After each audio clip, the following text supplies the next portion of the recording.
A few moments later.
moments later.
Bonjour, bienvenue sur la construction du réseau de Wissheim et de son extension. Merci d'avoir regardé cette vidéo sur la suite de la fabrication du décor autour des deux entrées tunnels des canonniers. Donc là, vous avez vu au niveau des étapes, il y a eu la suite de la mise en peinture des murs et des contreforts. Il y a eu ensuite après une autre étape qui a été de peindre le sol. Alors là, j'avais pas de séquence vidéo à vous montrer, donc c'est pour ça qu'il y a un gap qui se passe. Ensuite, après, j'ai commencé à mettre donc le gravier. Hein, donc c'est un gravier qui a été lavé et préparé, encollé avec de la colle à bois, puis un temps de séchage.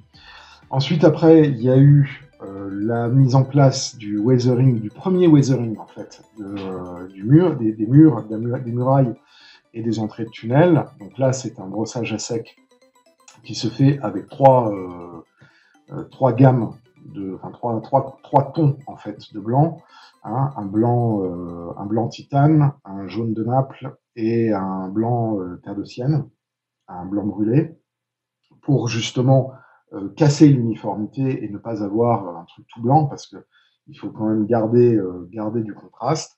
Il y a eu ensuite après la première patine des voies, donc ça c'est la dernière séquence, étant entendu que, bien sûr, après, il va y avoir la mise en place du ballast, et après, il y aura le weathering global avant la mise en place de certaines végétations à certains endroits, la mise en place des bosquets centraux, etc.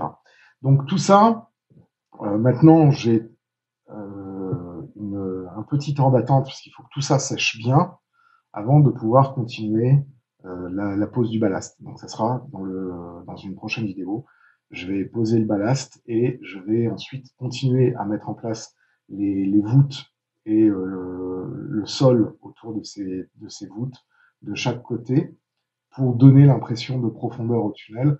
Alors je ne vais pas continuer sur 1 mètre, hein, mais au moins sur une trentaine de centimètres pour que quand on regarde un endroit, on ne voit pas en fait la tripaille technique de l'hélice nord, mais qu'on voit bien qu'on est dans un tunnel. Et donc, alors ensuite, après, vous allez voir les deux voûtes se rejoignent, et au milieu, en fait, il y a un espace. Donc ça va être de la mousse qui va être mis, qui sera pas en noir, parce que de toute façon, il y a le charbonnage et des fumées de locomotives à vapeur. Mais je vais aussi rajouter certainement au moins 3 ou 4, je ne sais pas encore très très bien, des LED pour pouvoir éclairer très très faiblement les entrées de tunnels. Alors en fait, ça va pas être des LED qui vont être mises pour éclairer l'intérieur du tunnel.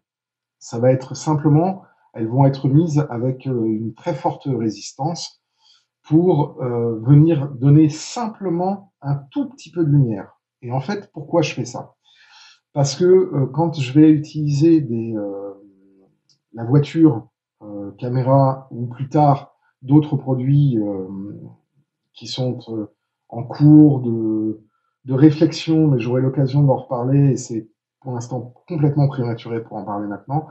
Le fait de passer d'une zone très éclairée à une zone pas du tout éclairée fait qu'en règle générale, les caméras, les capteurs CCD des caméras en fait, sont pas capables d'interpréter la transition. Alors déjà, l'œil humain, c'est difficile, mais alors les caméras, elles rentrent chez leur maman. Donc du coup, en faisant ce pré-éclairage qui ne vient pas éclairer en tant que tel, mais simplement augmenter légèrement la luminosité sur une trentaine de centimètres à l'entrée de la bouche de tunnel, me permettra de faire une transition beaucoup plus douce, lumineuse, entre les parties très très sombres et les parties éclairées du réseau.